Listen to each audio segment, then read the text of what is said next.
Right, welcome to this basing tutorial here. I've been meaning to do basing tutorials for quite a long time on the channel, and I've been working on a new style of basing for my harlequins. Usually I have the grey colour scheme.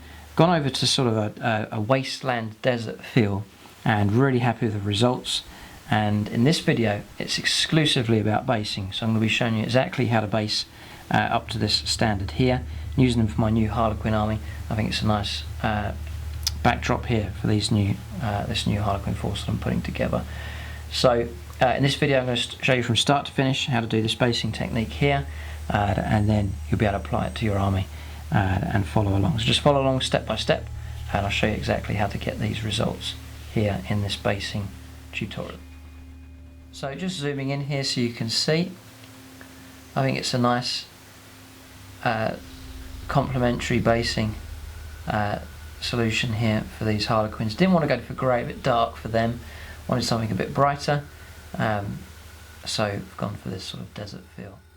So just on the base here you can see there's some skulls, rocks of different sizes, and then some scatter grass, and then some longer tufts as well, and then just that nice wasteland kind of finish. So that's the result. So just take the model off here just so you can see the base. So just remove that, take this one off, it's not been glued yet, and you'll zoom in, you can see the detail.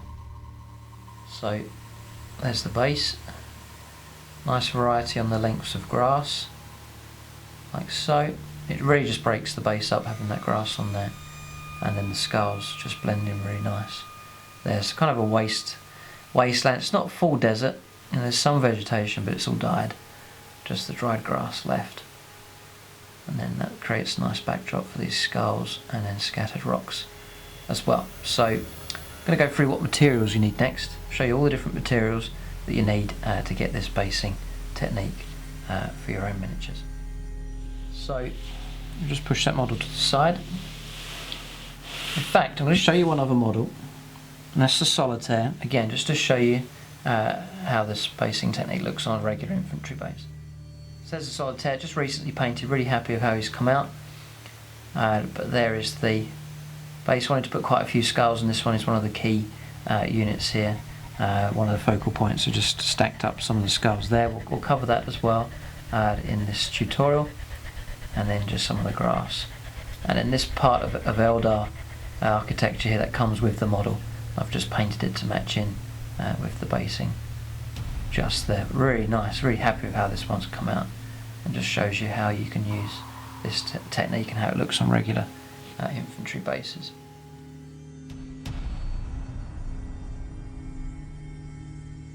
So materials here, and sort of the tools and things you'll need as well. So let's just run through here. Super glue, that's for fixing the skulls to the base. You don't have to have super glue. Sometimes if I put larger objects onto a base, I use super glue to fix them in place first, and then they're fixed there, and I can paint on the PVA and then put the stones and so on afterwards, but that's not compulsory, but I've got a bit of super glue there. Decent knife, sandpaper, which I'll show you what you need that for later. I'm going to do one of these flying bases here, so we're going to do one of those. So there's one of them. There's one I've made earlier, but that's the middle stage. Then the skulls I've got from a company called Grim Skull here. They're actually based in Ukraine, I think. So Grim Skull, you can Google them here. Yeah, it's made in Ukraine.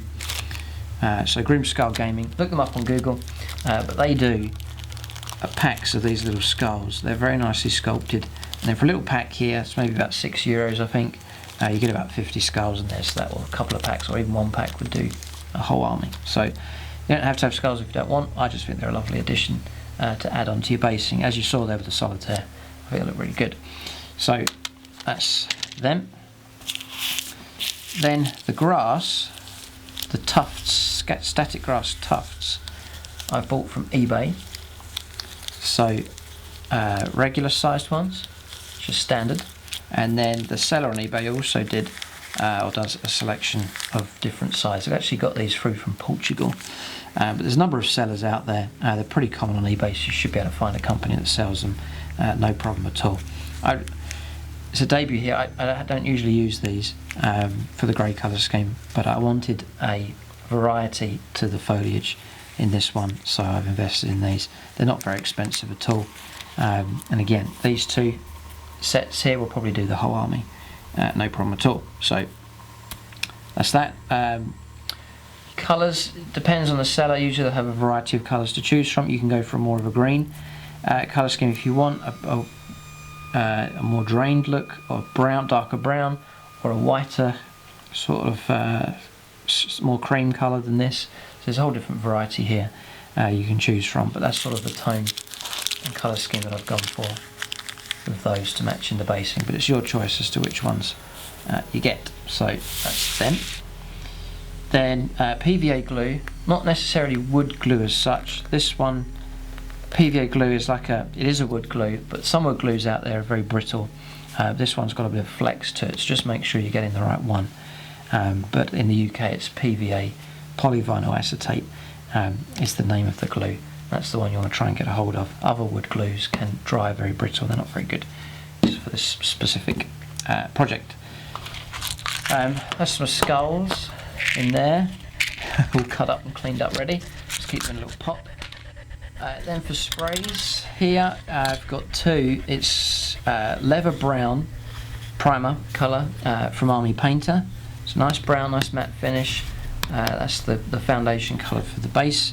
And then also Purity Seal, Games Workshop Purity Seal, just to finish off the model as well. But that's the sprays that you'll need for this project.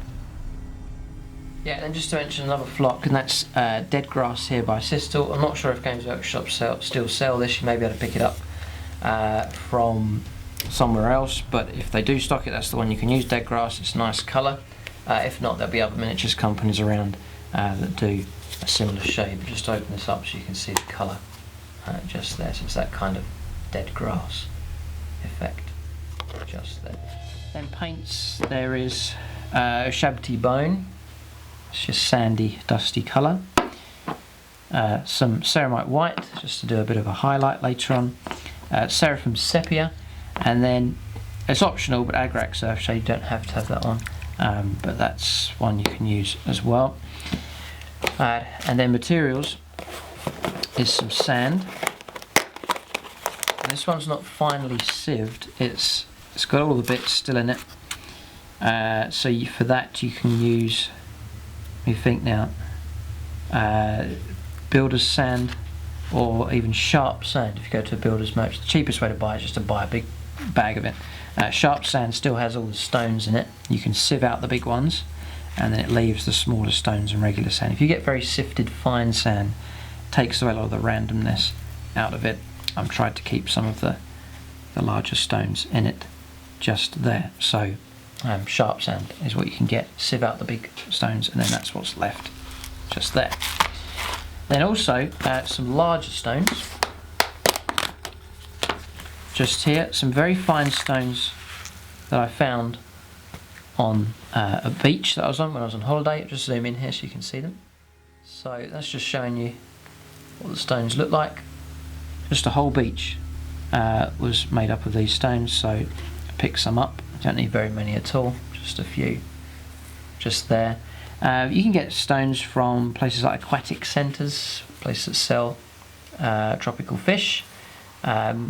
If you're ever out and about on a holiday at the beach or next to a lake somewhere, then you find some stones that way as well. Or you can just use sand that you get from a builder's merchants, just whilst you're zoomed in. That kind of texture there. So you've got your regular sand and then in amongst it all the little stones. So basing materials shouldn't be much of a problem. Like so. Then just one more bit, clippers here, just for just the early stages in the project. So that's all the materials you need. Some of them you don't. I mean, you might work out a slightly different way of doing things, but that's the materials that I'll be using in this project.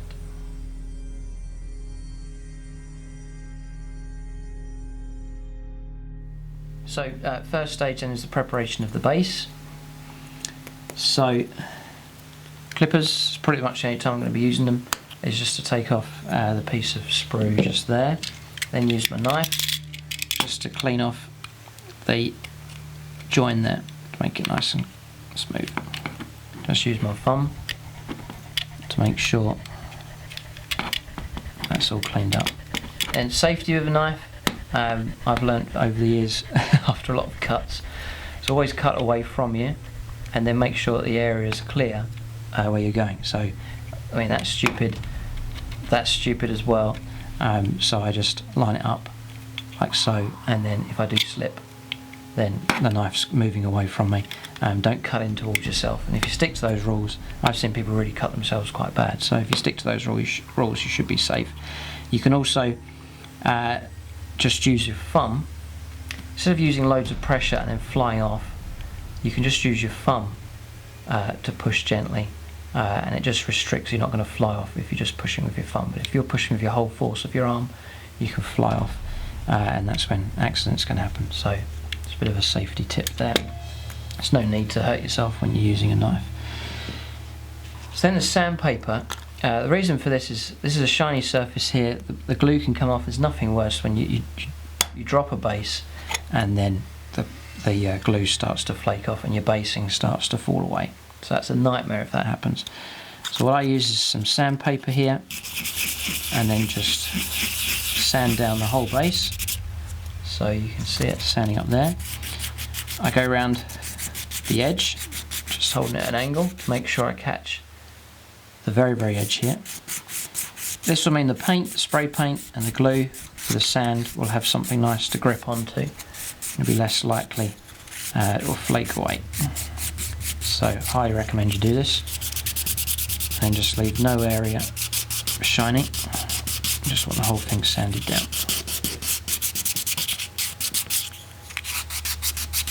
Like so.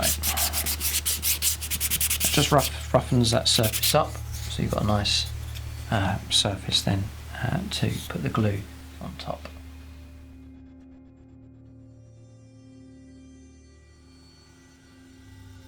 Right, next stage is I'm going to put some little skulls on here. Now I'm going to stack a couple of them similar to here. See, I've put a couple of skulls and then one on top, stacked up skulls like that do look really cool. To do that, I can use the PVA glue, but they're going to fall all over the place when I'm putting the rest of the basing on. So I'm going to pre-glue here using super glue. This is a time when you could use the super glue. So I'm just going to pull out some of these little skulls. We'll maybe do 4 or 5 of them. Don't want to go overboard. It's just a base here for one of the jet bikes or one of the skimmers here for the Harlequins. The rule that I'll follow, I'm going to do 5 skulls. The rule that I'm going to follow is the more important the unit. If it's an HQ or something, then I'll put more skulls on, just to show, you know, because the eye is going to be drawn to that. Wouldn't waste many on a flying base, for example. So it doesn't matter where, it's just somewhere random. So there's some super glue. Again, be careful with it because you want to stick your fingers together. I'm going to drop a skull into it, just there. I'm going to drop one just in there, and then drop another one just there. And then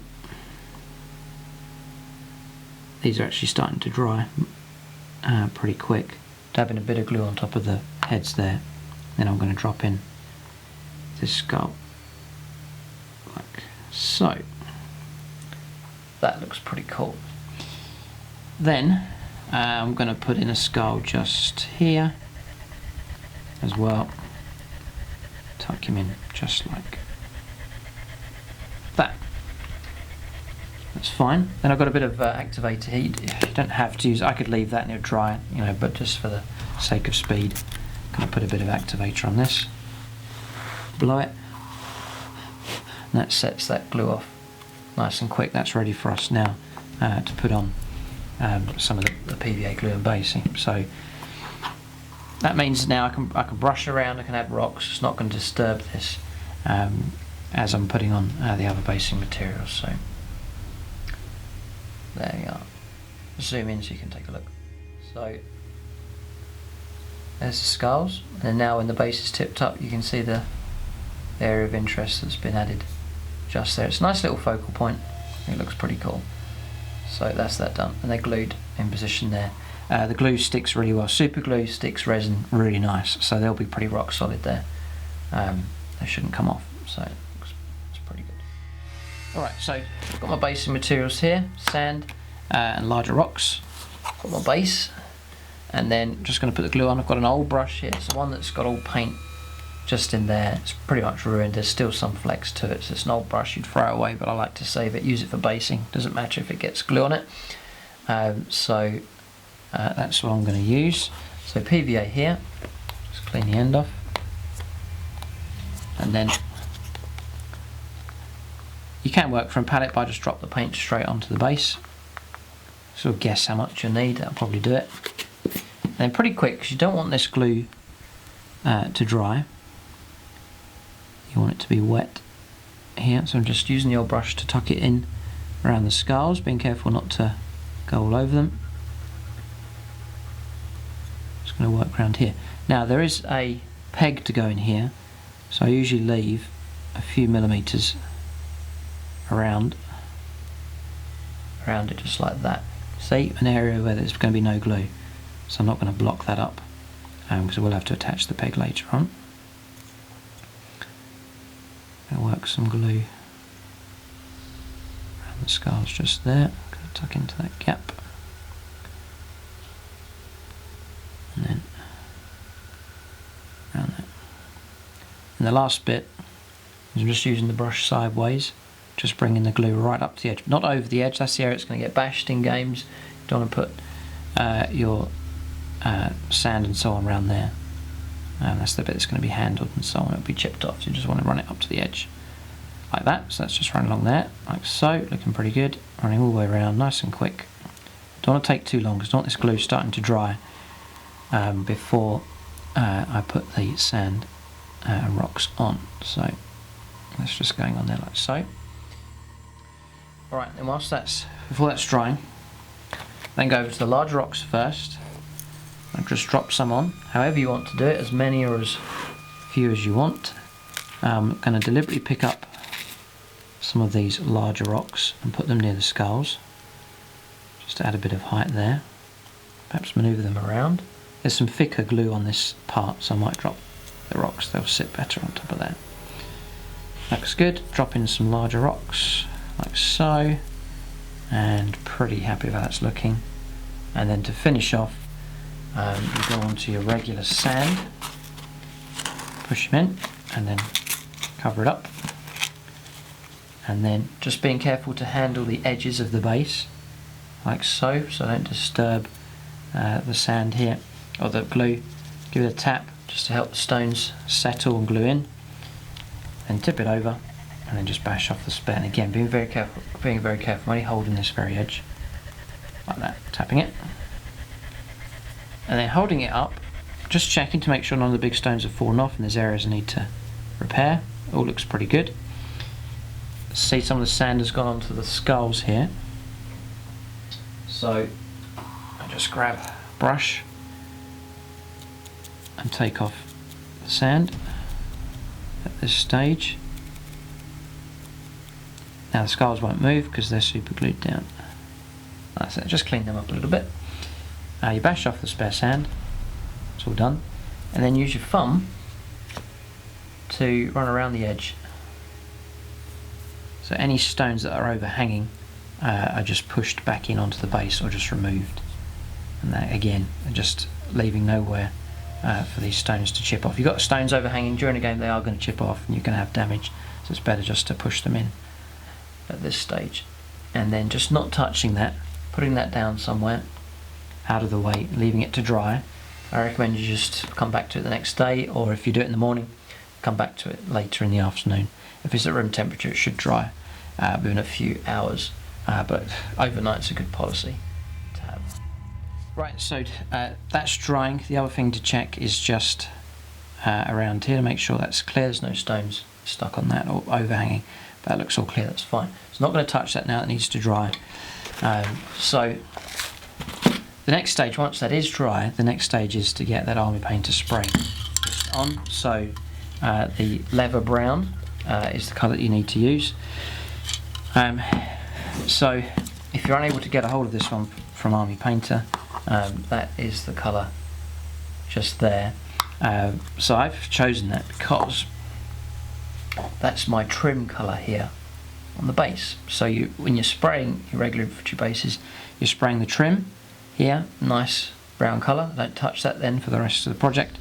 And then it also does your shading on the rest of the model as well, and you then just highlight up from that. So it's a brilliant all-round colour. You don't have to use this shade. You can change the colour scheme around however you want, but that's the brown that I use.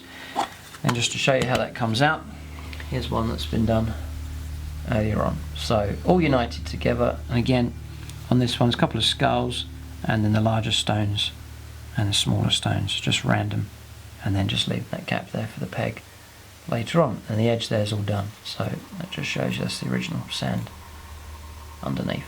If you're unable to get a hold of sprays, you can water down some brown paint, paint it on, and it will shade it for you as well. And you can just use paints instead of sprays. But spray is nice and quick, just spray the whole thing, and that just speeds up the whole process. So the next stage after this is to do the highlights and the detail work here on the base.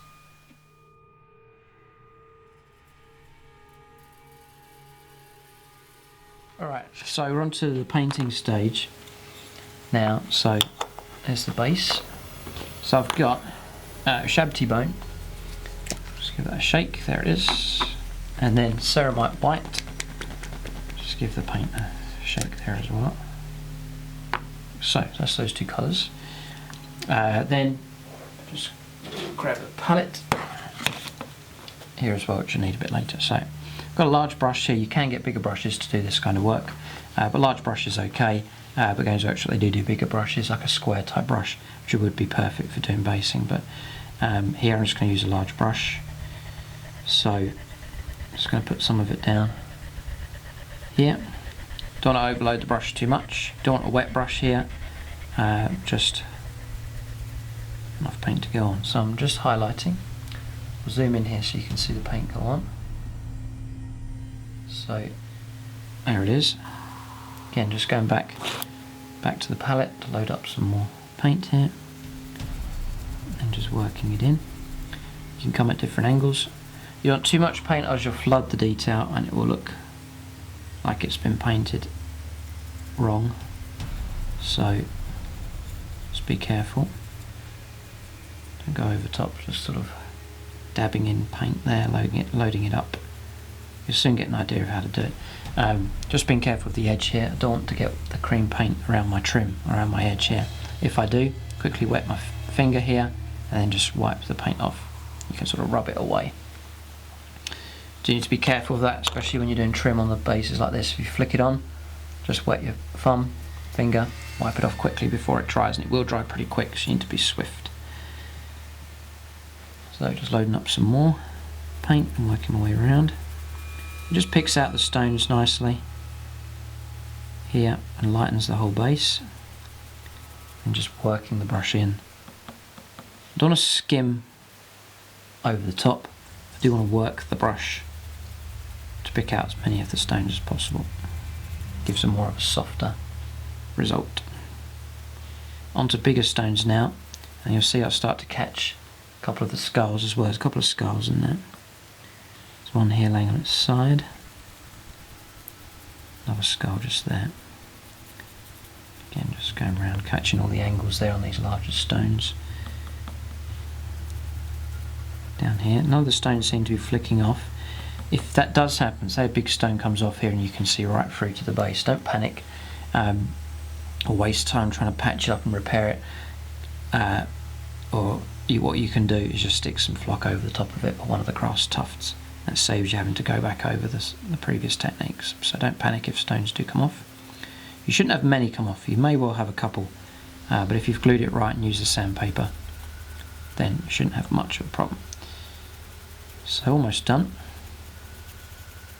To the edge there, just wiping off the excess, don't want it going onto the rim. Like so. So quite a transformation there. Then take some Ceremite White. I haven't bothered to wash the brush out because I don't want a perfect white colour. And I then use this to pick out some key features. So the skulls, I'm going to pick them out,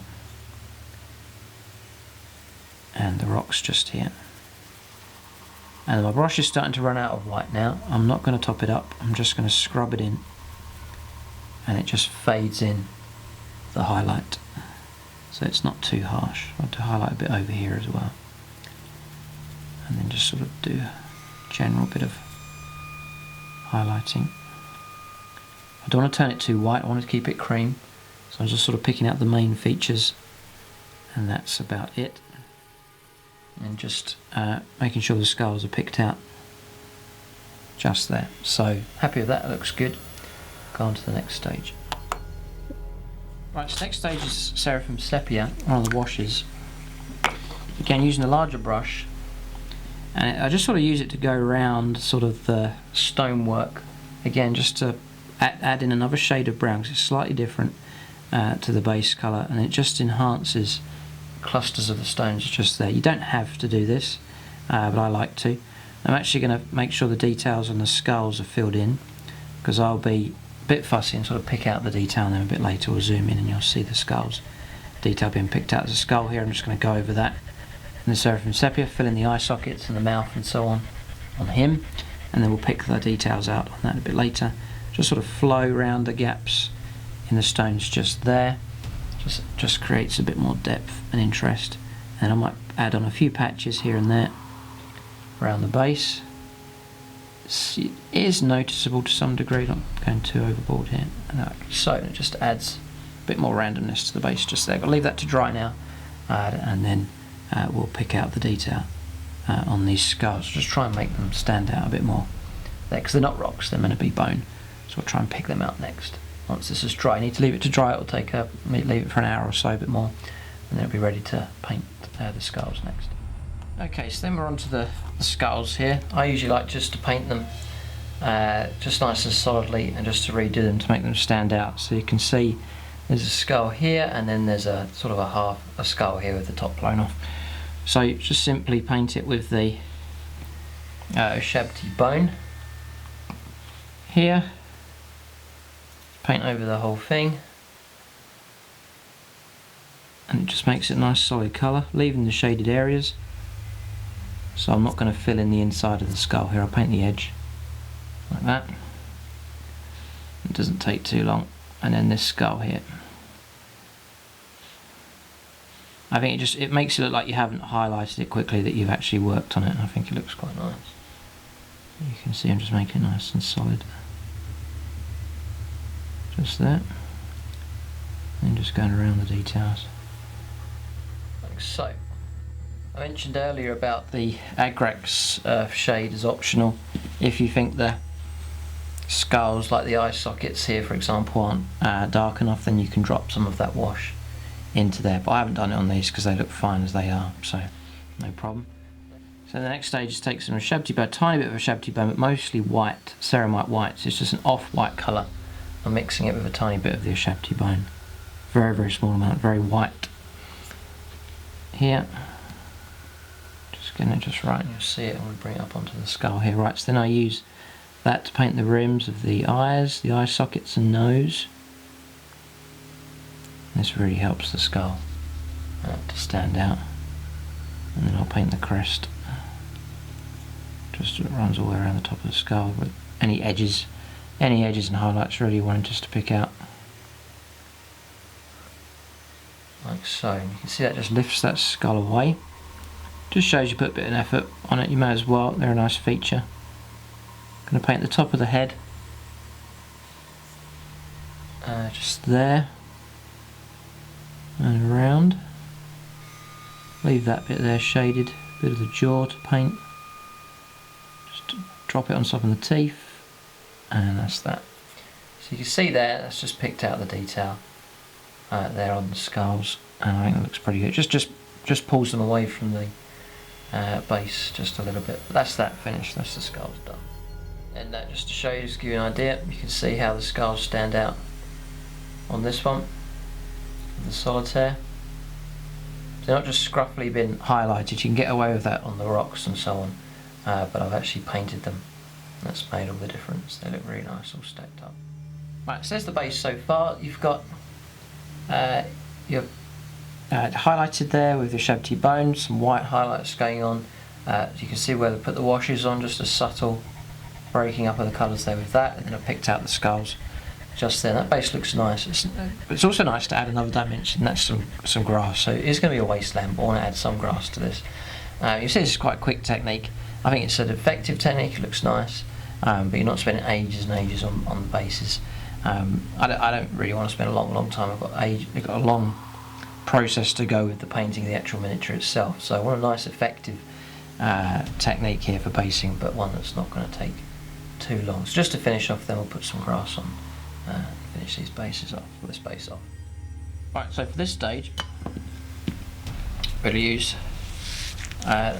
put these on first, our Tufts, which as I mentioned earlier, got from eBay. You select whatever shade that you want. This one's like a cream shade, there's like cream coloured strands in it, and then some brown mixed in. It just gives it that sort of dead grass look. It's a standard sheet there. And then there's some random ones. This is quite a big base, so I'm going to put a couple of random ones on and then a couple of these small ones. So you're going to use your PVA glue here, and then for these tufts I just choose where I want the tuft to go. So I mean, it is entirely random. I'm going to put one just here, and I reckon a big tuft just here, maybe another tuft just there. I think that will do. That'll do, that's okay. So I'm going to we'll go for this one. Just here, they just peel off. Spin it around and then just tuck it in. So I've tried to choose an area that's flat or flatter on the base, so it doesn't stick up. That's just anchoring on there just nice, like so. So that's just on there. And then for this one, I'm going to put on one of these ones. That just drops in like so. And then I'm going to do another one. Yeah, just picking them off and putting that one just there. So that's that on, like so. That's the higher grass. Then for the lower grass, I've got this Games Workshop dead grass. I'm not sure if they still sell it, but you can get something similar from another company, but it's just quite a nice match here with the colours. So dead grass, this one's called, sort of shorter grained static grass here. So just put that pot just there, and I'll take an old brush, some of the PVA, stick some of the PVA on here, and for this one I'm wanting to blend the larger tufts in, so I'm going to put some around the base here, but just keeping it nice and random. Might put some just in there, put some around this grass, and then just randomly in other patches just on the base, like so. That's all on there ready, looks alright. Don't want to go too overboard. You do as much or as little as you want, but don't want to go too overboard. It's just to complement the desert effect. So before that dries, so the base here, just takes the grass here and then just putting it on like so, around here, around there. I'm just tapping it to let the static grass settle onto the glue, then tilt the base over, bash out all the spare, like that. Looks something like that. And then just getting out as much spare as possible, and then just taking it to the side and giving it a blow here. Just takes away the excess grass just there. If you're working on a base with a rim like this one, then be sure just to wipe the spare flock away from the rim there, so it's clear, ready for when you do your spray varnish when it's done. But that's the base done. Let's just focus in there so you can see. So you've got the longer grass tufts, and then they're blended in with the patchy dead grass just there. But pretty happy with how that one's come out. That looks pretty good. So that's your effect. And then to finish it off is just a coat of the purity seal. Don't want to go too heavy because you don't want to get too much clogged up in the static grass just here, but just a light coat of that just helps to seal everything in and protect the base as well. And you'll end up with something like this. This one's been sprayed just here. It hasn't had a bad effect on the grass. It looks pretty good. But there it is. That's your desert effect there. And I think it complements this colour scheme here for the Harlequins. But very happy with this new basing style. So there it is. That's the basing technique for wasteland, desert wasteland here, with some grass effects. And then some skulls added into the terrain as well. You can add in whatever you want, but there it is. That is the desert basing scheme. Keep a look out for this scheme being used on different armies on the channel. Harlequins are the first, may use it on other armies as well. We'll have to see. But there it is. That is the basing tutorial here. Thanks for watching, and tune in next time.